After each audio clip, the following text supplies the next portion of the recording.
tutulungan yung inakay na lumabas sa itlog. Kasi ang malakas na inakay, dapat lumabas siya doon sa itlog. Oo. Yun yung mga sign ko eh. Pag lumalabas ka doon sa itlog na hindi ka dapat tulungan o hindi ka nakalabas, may hinakay. Okay. May hinang ibon ka talaga, may hinang inakay ka. So based sa observation mo, walang nananalo doon sa mga ganun na... Mas napansin ko, mas nananalo yung hindi tinutulungan, pabayaan mo lang. Mas tingin ko, mas malalakas yung mga ganun. So, paano kayo nalalaman yung mga ganung perspective natin pagkadating sa mga breeders natin na sa tingin nyo na mali pala, I'm sorry. Kung doon sa mga breeders po ba natin, nagbibigay po ba tayo ng pellet? Wala, hindi ko nagbibigay ng pellet. Hindi lang ako rin boss eh. Ayoko talagang gumamit ng pellet, sabi ko rin sa kanya. So from the start, whole kasi na-experience ko, 2002, 2003, na-try ko na rin gumamit ng pinakmagagandang pellet. Lahat, pati imported, nagamit ko na.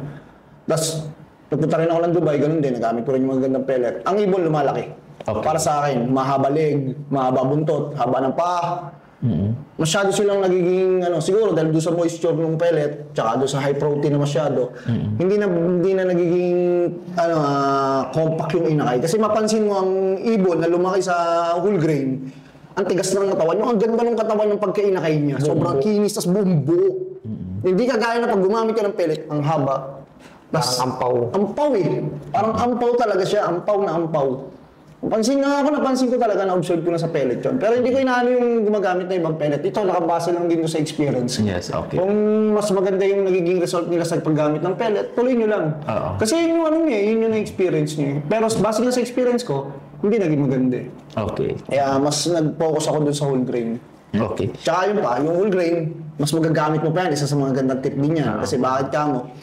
Pagdating ng karera, yung ibon mo yung ginaga-adjust eh. Lalo pagka whole grain ang ginagamit mo, dagdating ng karera mas maganda gamitin ang whole grain pag derby. Ano po yung ginagamit nyo? Flyer or breeder? Or for the whole breeder mix na? Parang gano'n?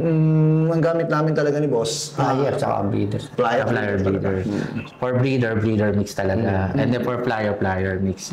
Okay, so mostly naman pag nag-change naman kayo, hindi naman kagad naglulugon, no? Or ayun yung pang first? Hindi naman kami nag-change eh. Hindi na kami nag-change. Nag-adjust lang kami. May mga dinadagdag. Nag-adjust lang, okay. Pero hindi kami nag-change ng batawa. Kasi once na nag-change ka, kasi naniniwala rin ako dun sa... Mag-iiba yung ng ibon. Nag-iiba eh. Tsaka pag... Parang tao rin eh. Gino-compare ko siya sa tao eh. Na pagka kung ano yung paborito mong kinain, parang ang lakas mo. Kunyari, paborito mo yung sinigang. Tapos, kinakakain mo rin sa ibon mo na parang yun yung paborito niya. Tapos pagod na pagod siya, tapos kinain niya yun.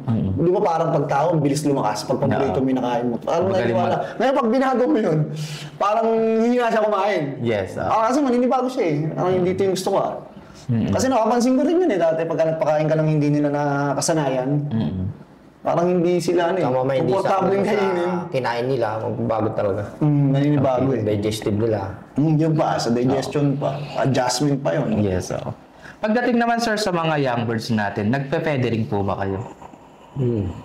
Ilang flights ang kinakat ninyo? Isa lang. Isa lang, yung dulo lang. Pero depende sa ano yun. Okay. Sa edad. Sa edad.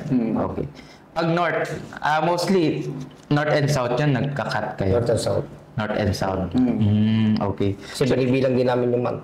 Yung month. Bigyan na rin natin yung tip. Kaya ganun ang ginagawa. Tip talaga yan. Kasi pag ganyan ang ginagawa namin, bakit isa lang? Kasi ang ibon namin, kaya isa lang ang pinagupit namin. Dahil pag pinalipad mo yan, tinanggalan mo ng tatlo, hindi ronda yan. O di may stuck yung ibon mo sa loob. Pag isa lang, ang ginupit mo, yung pansampu lang, kalapihin mo siya, paliparin mo yan, lilipad pa yan eh. Yes. Continuous yung development. Anong ibon, lumilipad eh. Mapansin mo bakit isa lang. Kasi pagdating ng derby, pag nawala yung pang-10 ng ibon, yung masakit eh. Pinakamahina yan, walang power ng pakpak. Pero mawala ang pang-9, mawala ang pang-8, okay lang yan. Basta tagdun yung pang-10. May singaw lang, pero nandun pa rin yung pang-10, may power pa rin yung pakpak ng ibon. Bali, wala. Pero yun nga, pag napansin mo, pag nawala ang pang-10, wala na. Hirap na. Pero dapat ita-timing nila. Ita-timing nyo. Kailangan lang timing talaga. Nila. Yung pag-aralan nyo, paano bilangin? Bilangin. Paano bilangin? Kung saan tatama yun. Pang-10. Okay. Ito yung mga sign, mga senyalis po ninyo na na-prepared na po sila for road training.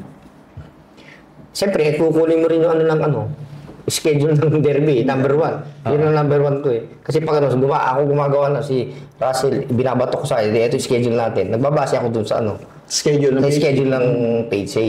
Okay. 1 month before ng Siyempre, normal yun. Palakas. Palakas. Dapat bago ka mag-road training, palakasin mo na ibon. Okay.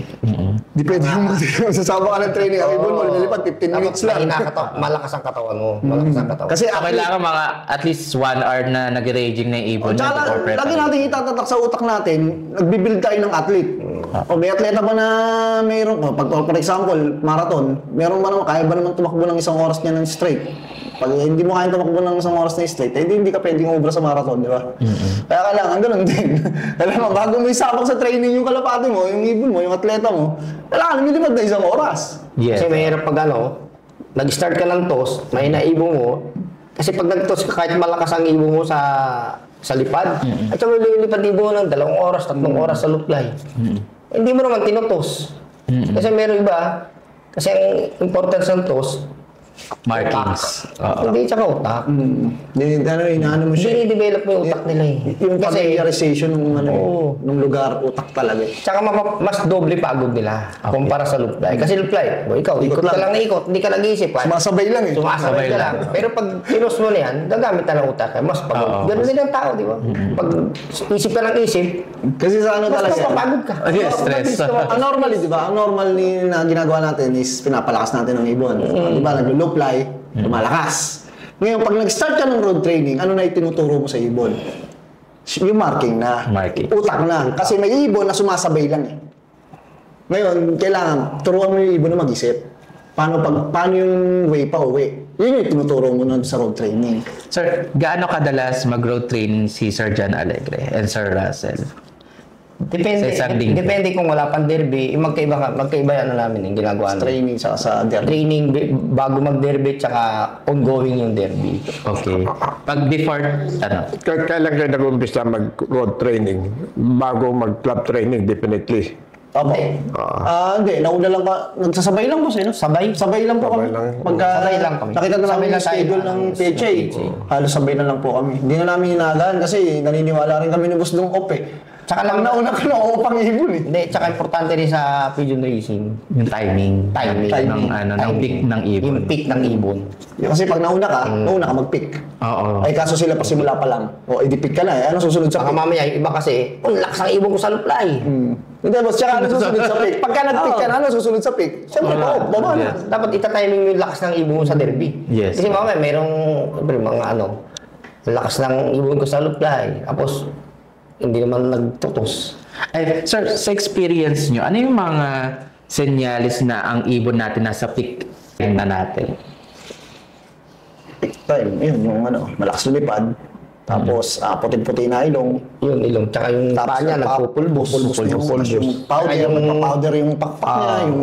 Tsaka yung leg niya. sobrang kintab yung leg niya. Kitab na. Tapos, buo-buo na yung mga ipot. Talagang solid na. Pero kahit ganun ibon, kasi sabi yung pick na pick, yun nga, pag inaabot talaga ng pangit na weather. Yun nga yung ano po Totoo lang. Yun yung mystery ng pigeon racing. Masisira talaga ang ulo mo. Kasi nakita mo, di ba, nag-observe ka sa loop mo, sobrang parang tingin mo sa ibon, ang lakas-lakas na nito. Oo. Mananalo to. Di ba, parang gano'n eh. Yes, Tas, nag-training ka or nag-derby tapos hindi umuwi. Ngayon, nagtataka ka, ano nangyari?